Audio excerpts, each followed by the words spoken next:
Sex is the life force energy that runs through us all. The link between sex, creativity, and the sense of aliveness is strong. Can you use sexual energy for your spiritual evolution? Or perhaps for emotional healing? Is it even possible?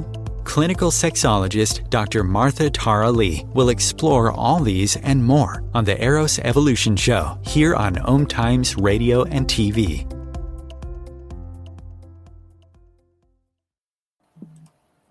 Hello, and welcome to Eros Evolution. My name is Martha. I'm the host for this show. And today's episode is titled Mother's Day, the Heart of Mothers. And it's not Mother's Day exactly here. However, we wanted to just record this and then we share it closer to Mother's Day as well. So in this episode, I've invited two of my friends, confidence coach Carol Gockel and fulfillment coach Felicia Tan, to share about their motherhood journey. So what is it like being modern day mothers, and what are some challenges? How do they cope? How do they navigate their romantic and sexual relationship? So yeah, a little bit about Carol's Carol Wave. So Carol is the confidence coach and change maker. She helps women unleash their inner goddess through her coaching blueprint. She's a NLP trainer with the American Board of Neuro-linguistic Programming, as well as certified style coach with Style Coaching Institute, London. So she was recognized as one of 100 faces of international iconic influencers by Aesthetic International in India, Singapore, and London in 2019. Carol was the only Singaporean to be chosen to co-author the book Breakthrough with world's .1 motivational speaker Les Brown. So you can find Carol at Carol, that's COROL, Gockel, GOCKEL.com, and also Carol Gockel on Facebook and LinkedIn.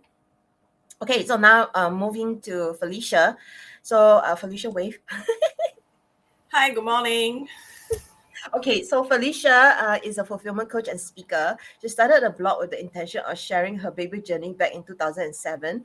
Along the way, she had miscarriage twice, lost 3 angel baby boys, a second pregnancy being a twin, and gone on to publish 3 books, To Baby with Love, Lost and Found, A Gift from Heaven, with the latest book being about her newborn. And also on this journey, she found a new faith, accepted Christ, and God showed her that he has a way for her. So now she has a rainbow baby called Titus, conceived naturally after 10 years of marriage. So you can find Felicia at feliciajourney.com and also on Facebook, feliciajourney.com, and Linktree, Felicia Designer. Okay, so let's start off by both of you talking a little bit about your motherhood journey. Maybe start with Felicia first. Hi, good morning once again. I'm Felicia. So as what Dr. Martha has shared, I actually miscarried way back in 2011. And that was after getting married for like a few years then. And I went for IVF because it seems like, I don't have a child there. And then after a few years of trying. So I was thankful on the first IVF, I actually conceived. And that's how, of course, we are excited, anticipating for the newborn. Who knows, things didn't happen as what we had planned for. So instead of carrying a baby on hand, we actually had a miscarriage at 23 weeks. So I was rushed to A&E, and unfortunately, the water bag burst. The baby boy couldn't survive. So a few months down the road again, I went through IVF route, and this time I conceived twin boy as well. So we thought, okay, this is it. We will have the babies, and then we start planning for everything. And who knows, again, things happen at 21 week. We had a stitch called cervical clutch. We had a stitch hoping to hold the twins, but unfortunately, again, the stitch torn, and I was rushed to A&E again. And obviously, we've been told the sad news again. So I miscarried then. And then, the question is always, what's next? What had happened? Why me? What's next? What have I done wrong? How can I do things differently? Would I ever be a mom? So that's where, of course, I took a 2-year break. And obviously, in the process, I also accepted Christ. And thereafter, I conceived naturally, quite a miracle, given the fact that I was trying IVF all this while because I couldn't conceive naturally. Then who knows, the next moment I conceived naturally and I welcome my baby boy Titus. Despite he was being born premature at 35 weeks, so now he's healthy and bouncing and coming to 7 years old now. That's for me. Thank you, Felicia. I remember how devastating it was, and I really didn't understand it. I didn't have the maturity then to understand. So yeah. Before we move to Carol, I just have this question of asking like, what made you so determined to have your own biological child? A lot of people would have given up.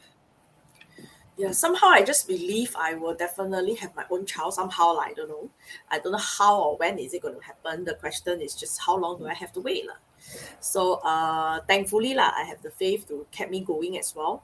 And also likewise, I realize if there's something that you want badly, why shouldn't we be fighting it for lah, right? If it is other dreams or goal that you have, I think we want to fight for lah. At that time, at that moment, I think I still so-called young enough that I can try and still able to. So it's like, why not lah? I don't want to live life to regrets later. Thank you so much. So how about yourself, Carol? Hi. Well, first and foremost, thank you for inviting me onto the show, Martha. And Felicia, I when I'm hearing your story, it really, really, I feel for you. Motherhood it's rewarding, but it's also quite difficult. Well, a little bit about my motherhood journey. Well, I actually went through 13 years of abusive marriage. That was my first marriage. So throughout that first marriage, I didn't have any kids with my ex-husband. Not that I didn't want to be a mom. I had wanted to. And then for me, right, growing up, I had motherhood has always been on the cards, right? It's like, the whole teaching that I received from home was, okay, well, you study hard, get yourself a good job, find yourself a great man, you get married, and then, so that he can take care of you, and then you start a family, you be a mom, and that is your life. Basically, that was what I have been taught. So I had this grandeur idea of what being mother is about.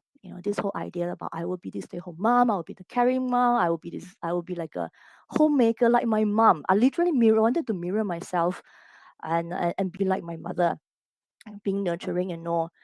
And throughout that marriage, my ex-husband didn't want to have any children, and it was quite funny because before marriage, we talked about having kids, right? It's just definitely down the pipeline. So, we're still young because when I got married, I was only 22 years old. So we're still young. We can wait. And then all this waiting, it turned out to be a whole 10 years. And when he decided to leave, he told me that something that really, really broke me and kind of like damaged my whole idea of what becoming a mom is all about. He told me, I didn't want to have any kids with you because you are stupid. He had called me all sorts of names during that entire abusive relationship, abusive marriage. And he said that, because you are not highly educated as I was. He was very, very highly educated. And so I don't want you to give birth to stupid children. And then you must just keep your stupid to yourself. So that damaged me.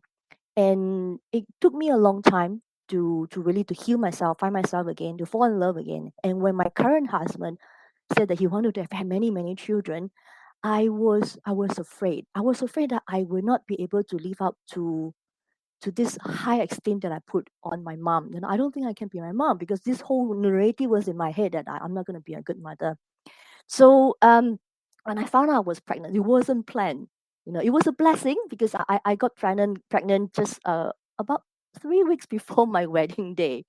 So we decided to keep the baby. So it came as a surprise. I didn't expect because I wanted to maybe just get married for about a year. Then I really start to go through my entire thought process before having children. And she came, my daughter came at a time. So there was some kind of a resentment as well as like, why are you here? I'm just newly married. I have this grand plan for my honeymoon. And I can't go on the honeymoon anymore. So there was this, and then after that, immediately I felt guilty. It's not her fault. So throughout the whole pregnancy, I was going through this whole emotional turmoil, wondering, am I going to be a good mother? I have this resentment towards her. She's going to hate me. How am I going to relate to my child? I have never held a baby. I don't know what to do. So all this fear carried me throughout the entire pregnancy. And same thing, when I first gave birth to her, I didn't know what to do as a mom. And of course, there's no manual becoming a mom, and I learned along the way. I learned through in fact through my children, I learned how to love myself and know how to fill my cup in order to give them the love that I want. And what it has changed for me was I realized that I'm my own woman. I'm not my mom. I don't have to measure up against any benchmark I put forward for myself. Yeah, motherhood is my own personal journey. Yeah, so that's me. Thank you so much. It's so beautifully said. So both of you have different backgrounds, and both of you have become mothers. So I know Felicia has one, and Carol has two. So how has motherhood changed who you are as a person? Yeah, I know Carol, you already started to talk about that. Yeah, how has it really changed you? Because I have not been a mother. I look at my mother, and I was such a bad daughter. I'm so glad that I matured and had some remnants of expression and love and gratitude, before she passed on. Otherwise, I would have been so regretful. But as mothers, it's really pretty thankless, isn't it? So, do you regret? Do you regret? How has motherhood changed you? Uh, well, I actually relate to what you have just said because I haven't been a good daughter myself. Even till now, sometimes I actually argue with my mom. And okay, as cliche as it may sound, right? I've learned how to appreciate my mom better because I realized like, oh, sometimes all these like little fights that we have with my mom, I have all these flashbacks. It's like, wait till you have kids, then what you are doing to me. So yeah, and I had flashbacks. And I tell her like, "Mom, yeah, indeed, now my kids are like driving me up the wall, so I know I haven't been a good one. So I guess this is payback for me." Did being a mother make you a better daughter? Yeah, it made me appreciate my mother a lot more, and also, a lot of gratitude. Sometimes I realize that it is actually a kind of a cycle. It just I am sure that this whole cycle is going to be passed down to my daughter, to her daughter as well. Yeah, Mm, and I, I mm. I do the best. And what has it changed me? Well, I guess it's also another thing is I am more fearful about dying. Yeah, probably not a very good subject to talk about early in the morning. It's like, I want to make sure that they're well taken care of. So I'm afraid that if I were to leave now, who's going to take care of them? They're still very young. Yeah, so that has changed. What about you, Felicia? Yeah. For me, definitely yes. It has changed the outlook, as in it made us appreciate all the little things. I mean, with a young boy, he's like, look at the flowers, look at the sun, look at the sky, that kind of thing. So it forces us to slow down in our daily routines and stuff like that. And yes, of course, you understand what your mother is going through. It's like sometimes you're just rushing, then you want your boy to be, as fast as possible. So then you realize he's not helping, and your anger, your temper wants to flare already. So it also forces you to check in on things. Is it you, or is it him, or or the timing, or whatsoever? So there's a lot of all these rethink, thought through process. But of course, having said so, after all these, I'm still thankful to be a mom lah.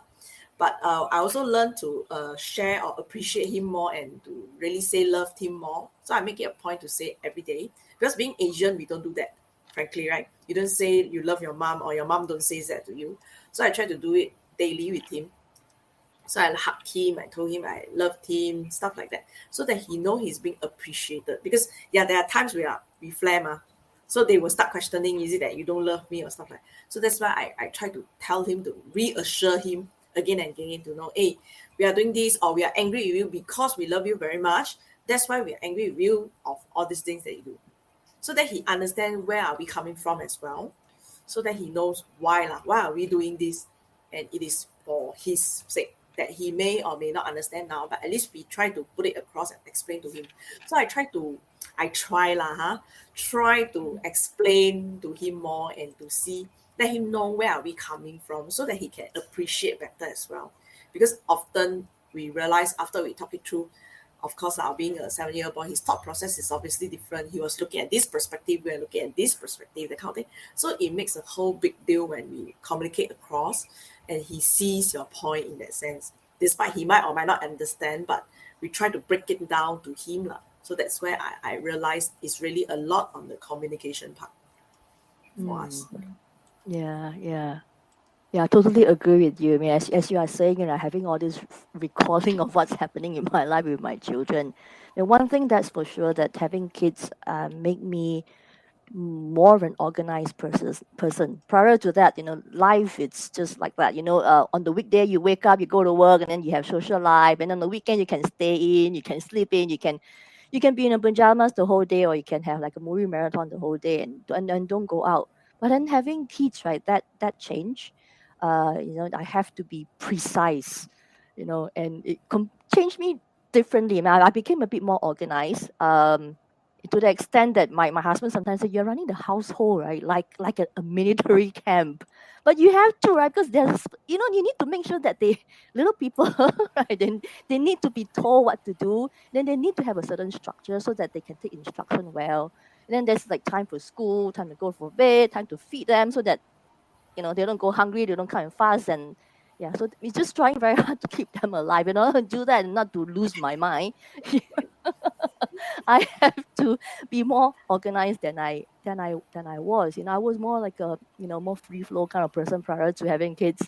Then I realized I'm a bit different. And sometimes, yeah, and all the heartache, the kids come turn around and say like, "You are not doing this for me." And it actually hurt. And there's a lot of times I would break down in front of my children.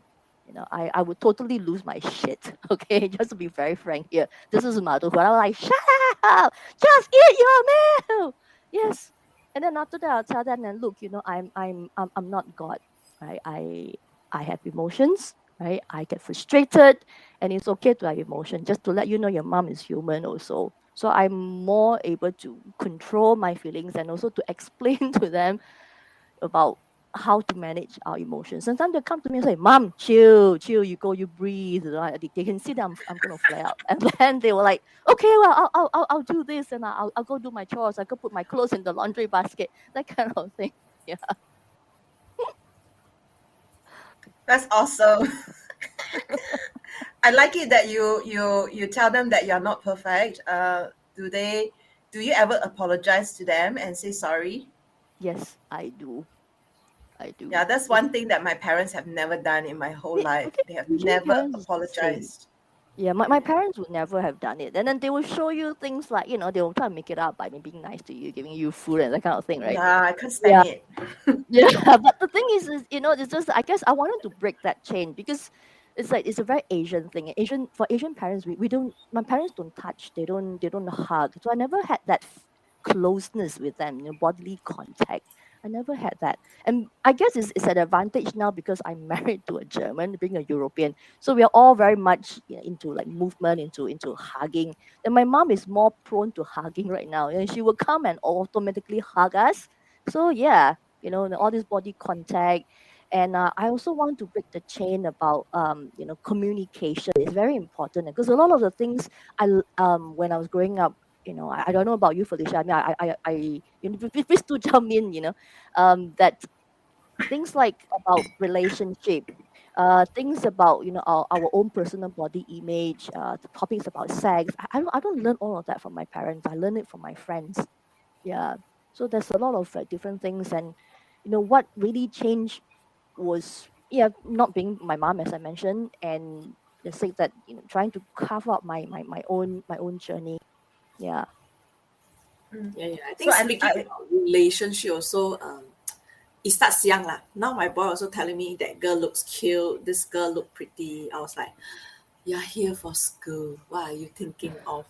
So yeah. So I think it also helps to for us. Our like we are somehow forced to share with them as well as early, even when they start to hear from friends.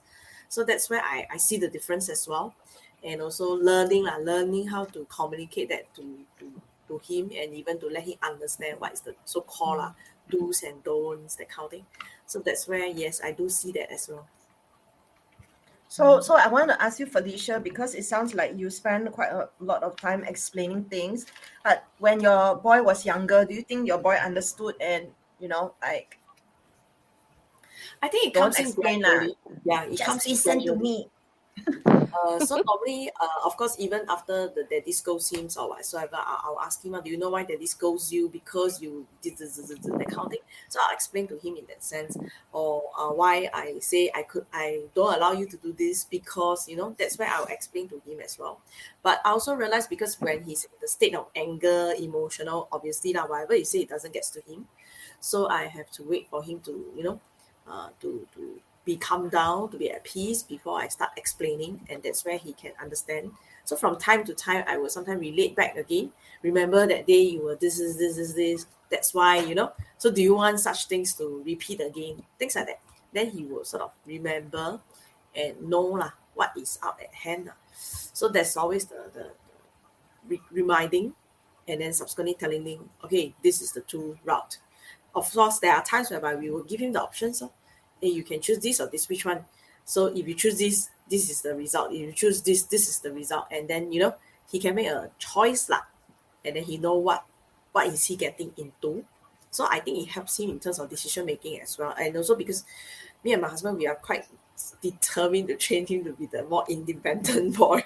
So we were like trying always to train him to be independent and being a boy lah. We know he has to go army, he has to toughen up. So we'll be prepping him along the way as well. Yeah. Okay, so I love what you are saying so far. So I want to summarize it a little bit. I'm hearing both of you are trying to do a better job than our moms and breaking the chain. Both of you being more open to saying love, having body contact, being willing to say sorry, and especially for Felicia, like explaining things, communication. Like these are some of the things that our parents didn't really do. Just tell us to just shut up and listen. So I'm curious. This is maybe a stupid question, but anyway, I'm just gonna ask it. Do you threaten your kids when they don't eat? Think of the kids in Africa. Do you all use that stupid line?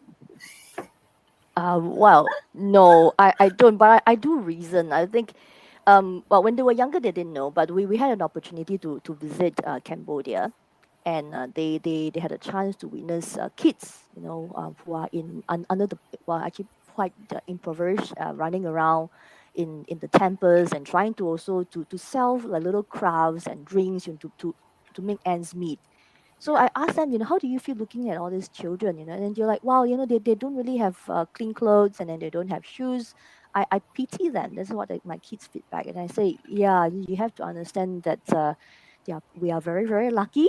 So I mean, I don't, I try not to, try to reason with them in that way or threaten, but I do threaten them sometimes with other things, right? So do this or else I'm going to take away this toy. But the thing is for them to understand. And I really, really agree with what Felicia had said earlier about communicating.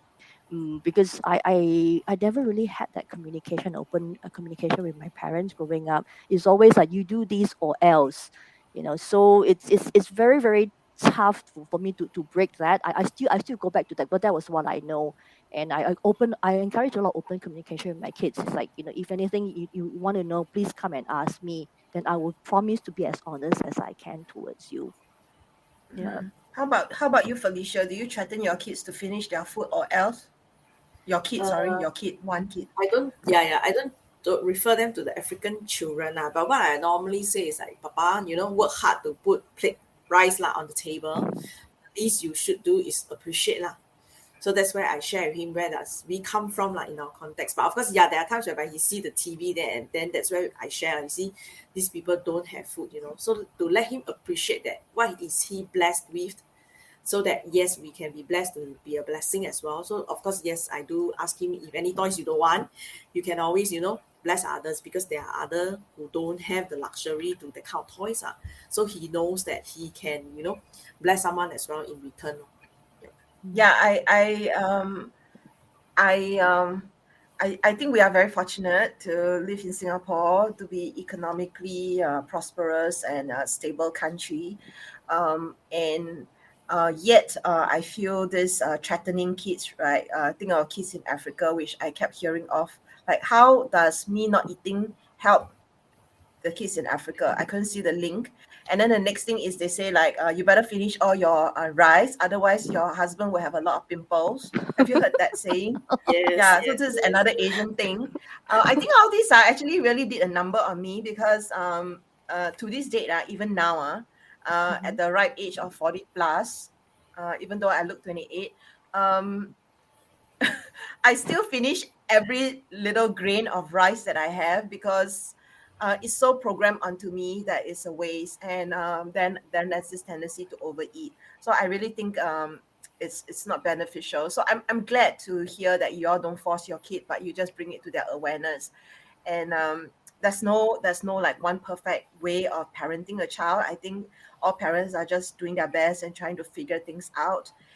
So yeah, I really like hearing your stories. So it's great to hear how, especially for Felicia, like you're saying, you really spend time to get your reason with your child, explain things, and want your child to be independent. And for Carol, I see this vulnerability in you, like being able to just share how you're feeling with your children openly. So that's great. So we have a commercial break. When we come back, I really want to hear like what advice you have for parents out there, moms and fathers, and also how being a mother has affected your sexuality. So yeah, we'll be back after this break. OMTimes TV. Imagine becoming a super influencer. Reinvent yourself, invest in your brand, and then manifest your success with a robust spheric approach. OMTimes Media and Broadcasting offers a unique and multifaceted way to become the spiritual and conscious influencer you deserve to be by putting your message across our powerful platform with its proven record of integrity and excellence. Through our produced shows, OMTimes offers the opportunity to become a social media TV personality, a radio show host, an OMTimes magazine columnist, and a syndicated podcaster, all in one shot. By live streaming your show on OMTimes TV and broadcasting it across the extensive OMTimes radio and TV networks, you become more than a host. You become an ambassador and a force for positive change. OMTimes. Open yourself to the possibilities. If I could be you, and you could be me for just 1 hour. If we could find a way to get inside each other's minds. Walk a mile in my shoes. Walk a mile in my shoes. Well, before you abuse, criticize and accuse, walk a mile in my shoes.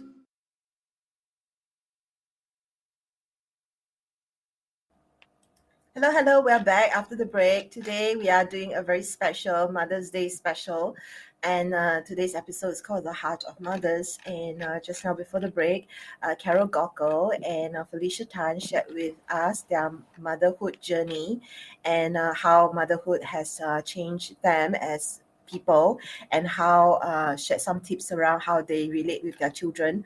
So yeah, I just want to do a shout out once again. That's Carol Gockel. That's Carol GOCKEL.com on Facebook and LinkedIn as well, and FeliciaJourney.com and also Felicia Journey on Facebook.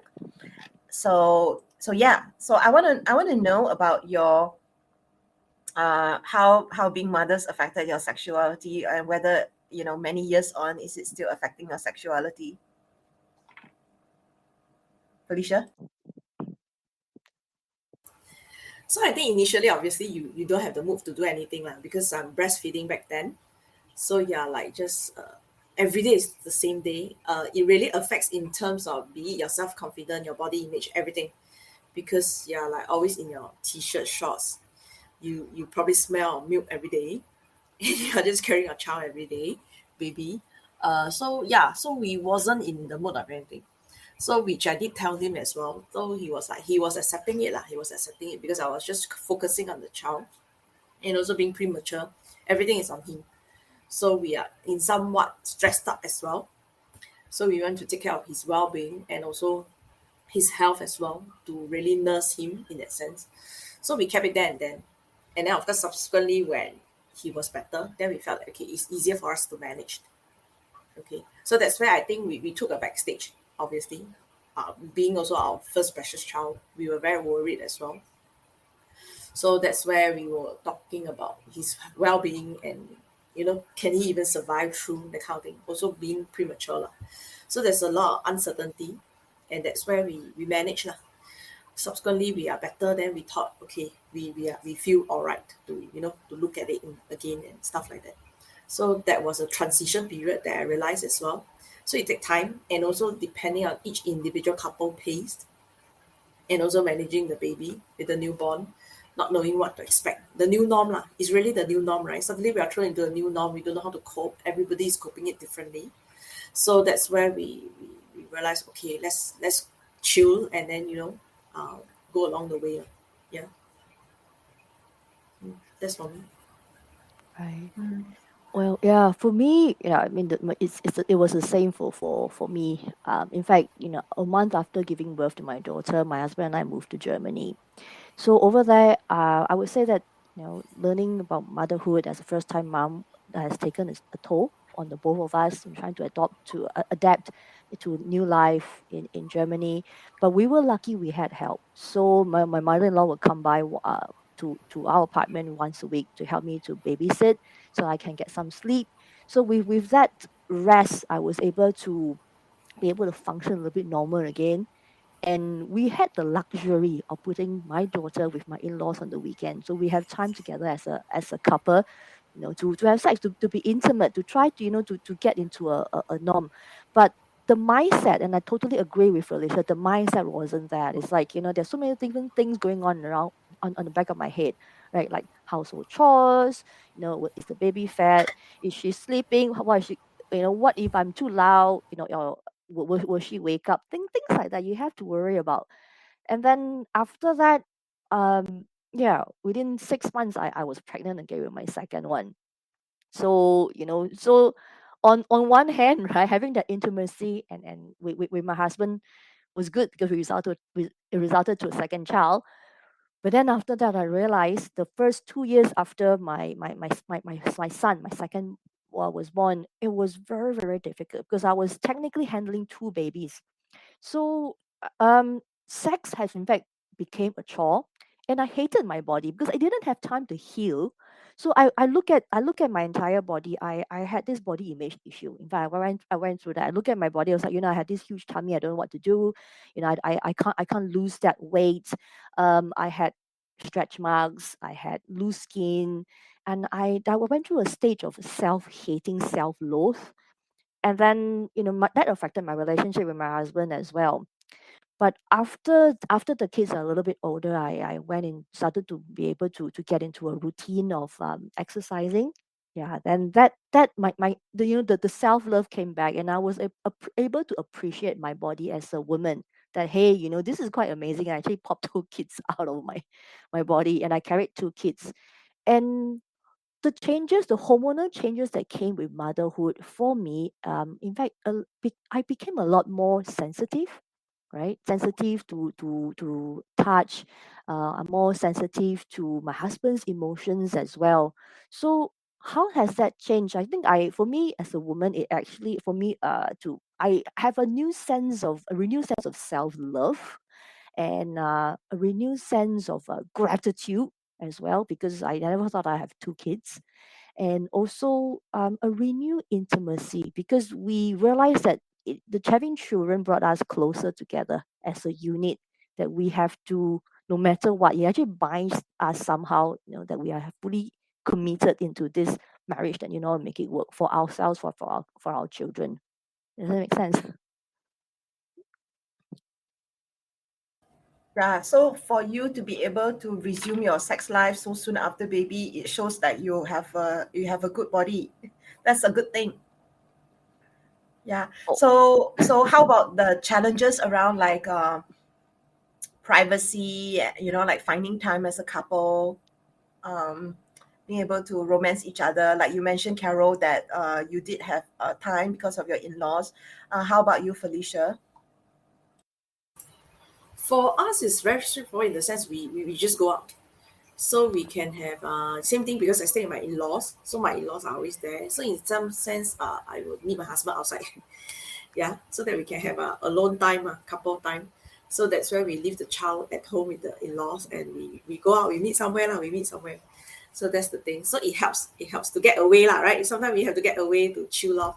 But of course, yeah lah, sometimes like what Carol had shared, we worry about the child. How is he doing? Is he crying? Can my in-law cope? Yeah, there are such questions.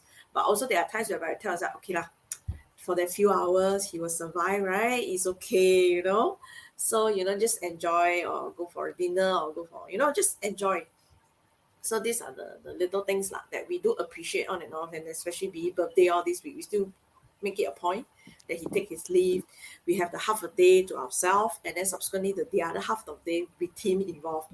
So that's where at least we dedicate the time, right? So half a day to ourselves and half a day with him involved.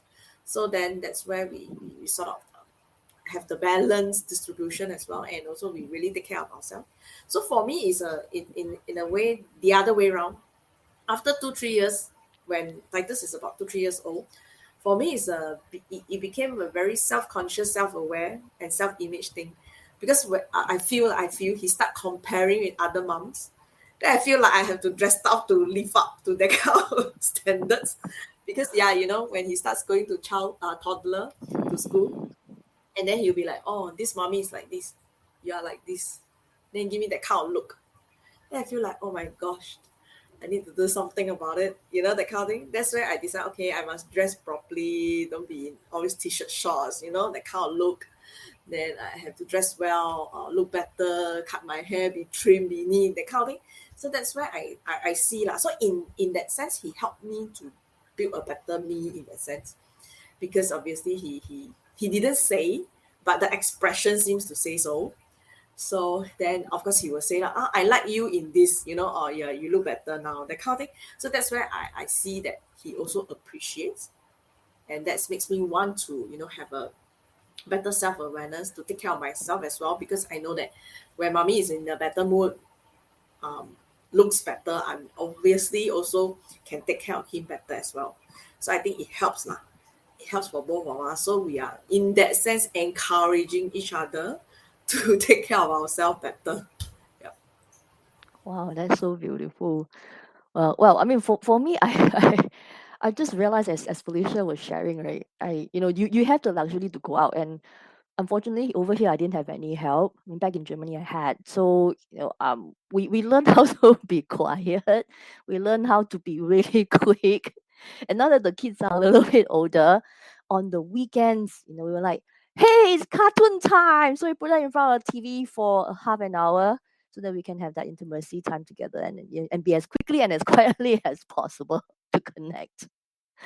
Yeah, going out, it's tough. It's really tough for us. It's usually the kids are always all around us, but in fact, they are at an age where they are taught sexual education from school, and then they will ask questions. For example, oh, are your when because sometimes when we have private discussion, my husband and I would just, hey, we need to talk, so we'll go into the room, and they'll come knock on the door and say, are you guys sexing?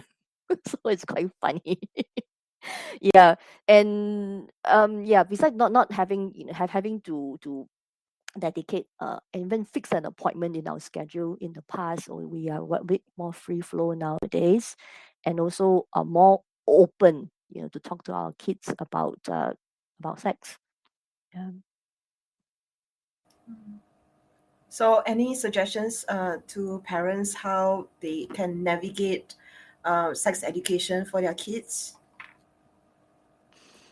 I wouldn't call myself an expert, but I guess it's just, to be as honest as possible, to tell them, because my kids ask, where do I come from? And I remember growing up, my parents never gave me an answer. They're like, oh, your parents get married, and then my mommy had you in my stomach, and then I gave birth to you. So, and I guess I'm lucky because my husband is non-Asian, and the concept, of body, it is, or rather I would say that nudity, and it's quite a normal thing, in Germany. So they don't shy away to talk about topics like sex, and then even books for little young kids to learn with like graphic pictures, of a man laying on top of a woman. and then to describe this is actually a sexual act, and that's how my kids learn from a book.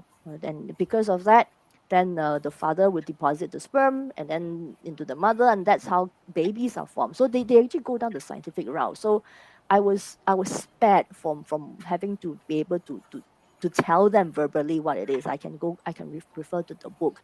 And so, but we did manage to tell the kids, it has to be done. This is an act has to be done by two people who love each other, and to want to have the child, to have a child. So that is how you come about. You are a product of love. So we will try to tell them that.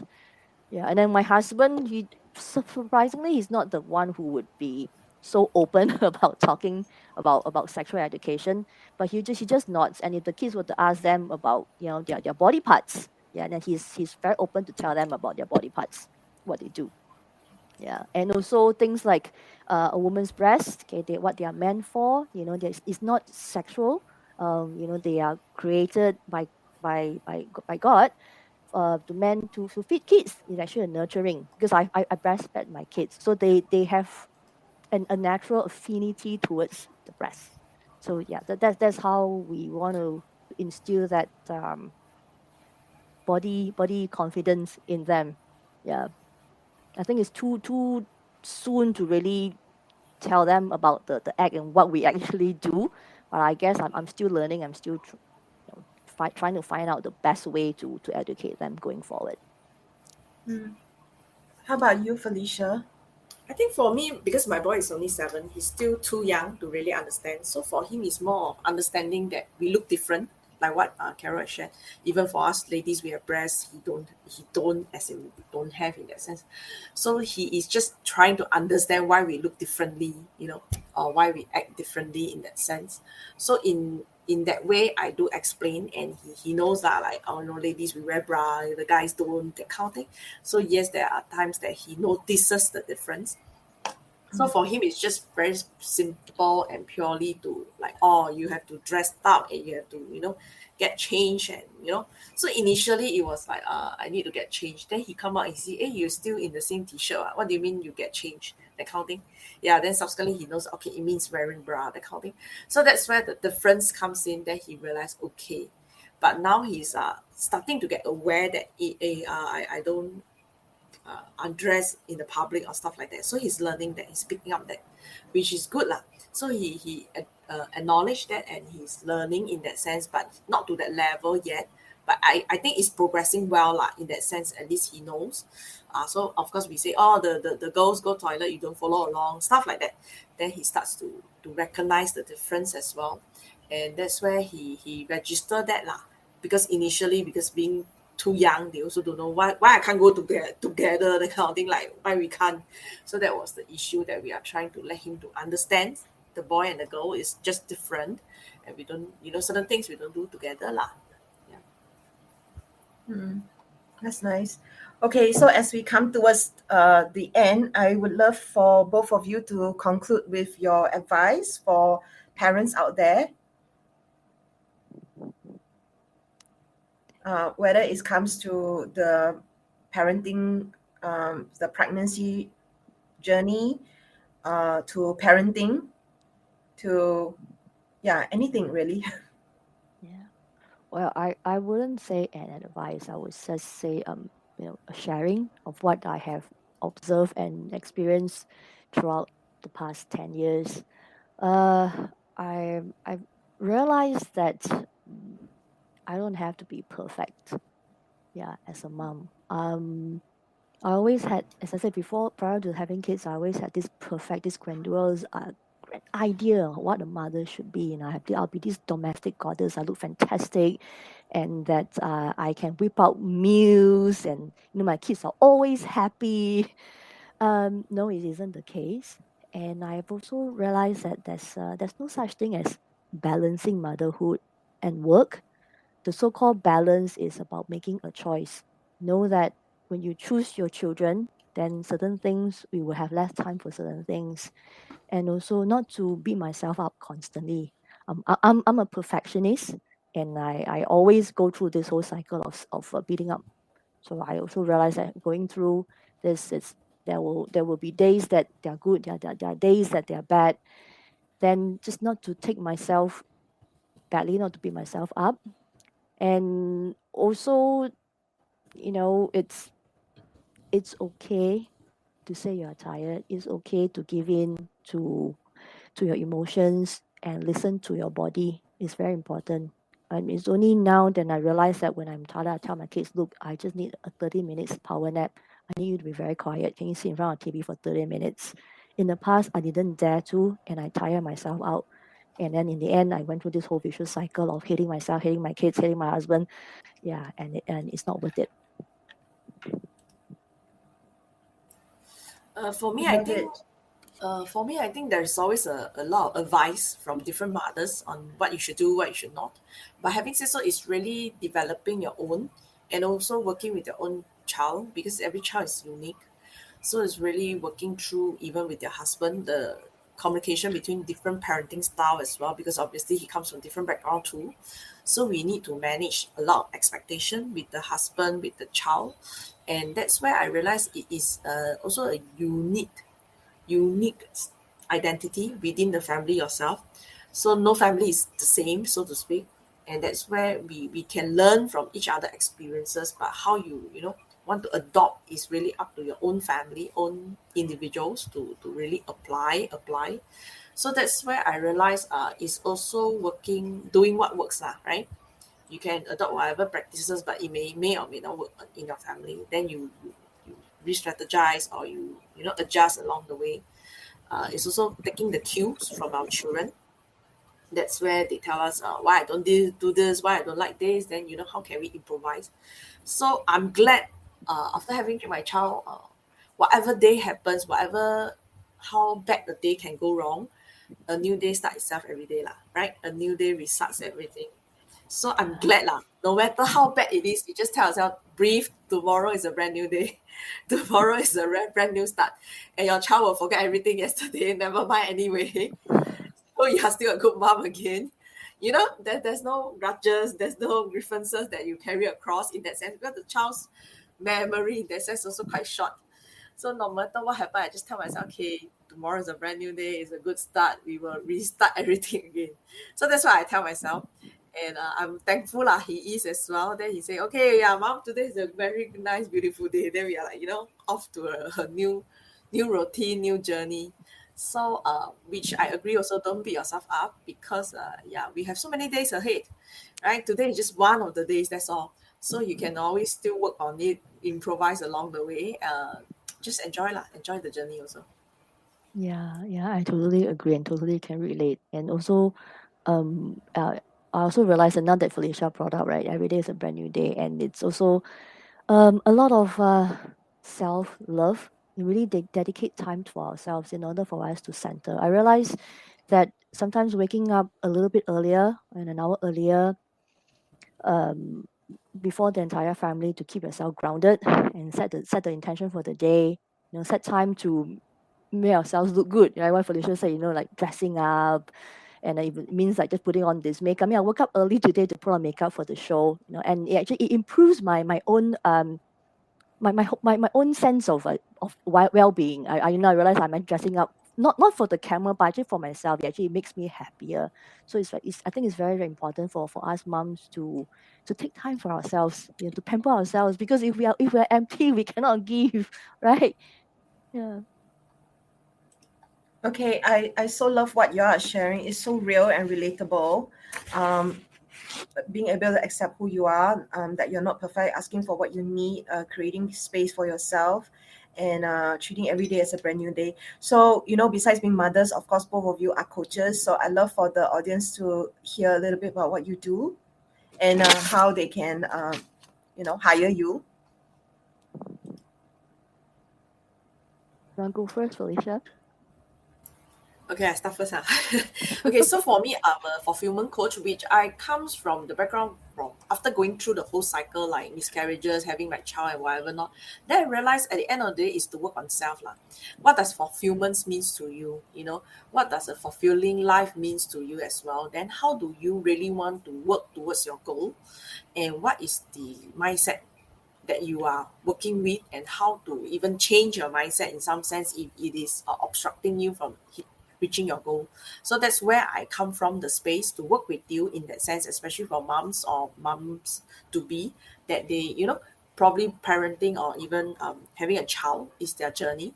Then we work with them on little steps and how to really establish the kind of connections even with your husband, to know that, hey, this is something that you want to go across it, irregardless of what the culture, the family, other people can be telling you. And also working on your personal self first, because a lot of times it works on your self-doubt, right? Then you're questioning yourself, can you do it? How to tell a husband this and that, I don't want, I want, or stuff like that. So that's where then it asks, voice down to yourself and what you want to at the end of the day, and not just even with the husband in the picture sometimes, so that you can really focus on your own self-care and self-love. Yeah. Mm. Well, whereas for me, I'm a confidence coach, as Martha has mentioned earlier in the show, that I help women to unleash their inner goddess. Well, it all stemmed from not having a lot of confidence growing up as a Asian girl, right? Having all sorts of different messages in my head, having different narratives, and I really want to change that. And building confidence is actually through building the mind and also the body, loving the image that's coming staring back at you in the mirror. And I have this women entrepreneur boot camp that that's coming up in April, as well as in August, to help women to look at how to actually transition from an employee to an employer, right? Being an entrepreneur. So it's about building that confidence of having that mindset, knowing how do you market yourself, knowing how do you sell yourself, and be confident in front of your audience that you and your customer. So yeah, being confident is more than just skin deep. It's about going in and building that inner confidence, and that power, unleash your feminine power, so that you can do anything that you want in life. So anybody who's actually keen about looking good, looking to rebuild confidence for your business, for your life, just so to feel good about yourself, you can come and get contact with me. My website is carolgockel.com. Great, thank you so much. And Felicia's website is feliciajourney.com, and also Facebook feliciajourney.com. Okay, so as for me, I'm a sex relationship counselor, and I actually reached out to Felicia because I read her story in the media, and then we became friends over the years. And for Carol, she reached out to me when I was running this Facebook initiative, and we got to know each other as well. So it's basically drawing together like-minded people who are doing good work and supporting one another. It can be a very lonely journey just doing your own work by yourself, and it's fun, to see people in your life growing as well. So yeah, you can check out my website at eroscoaching.com. And the show itself is called Eros Evolution on Facebook and Instagram. So do subscribe to my mailing list so you never miss a thing. I am sending out weekly emailers about each episode. So do check it out. That's eroscoaching.com. And yeah, I've been doing what I'm doing for so long, and being the challenges of becoming a mother is very real. Most of the people that I work with, they experience fatigue, tiredness, and so it's really important to take care of yourself, to know that you're not alone, to ask for the support that you need. Like Carol mentioned that she didn't have that ability to do that for herself before. So it's really stepping into your power, because if you're not okay, then everything else around you is not going to work as well. So I really hope that all of you out there who are celebrating Mother's Day or not celebrating Mother's Day, do pat yourself on the back, whether you are a mother or a father figure, and give yourself more credit. It really takes a village to raise children, and I hope you get all the support and all the blessings that you deserve. So yeah, thank you, Felicia and Carol, for being here. I really appreciate you, and it's nice to catch up in this way. We have to meet in person. Yeah. We do get very busy. Definitely. Yeah. Okay, so so that's end of this episode, and next week I have a very special guest, Felix, who is a very famous author in Singapore. So do stay tuned next week and hear what he has to say about the link with sexuality.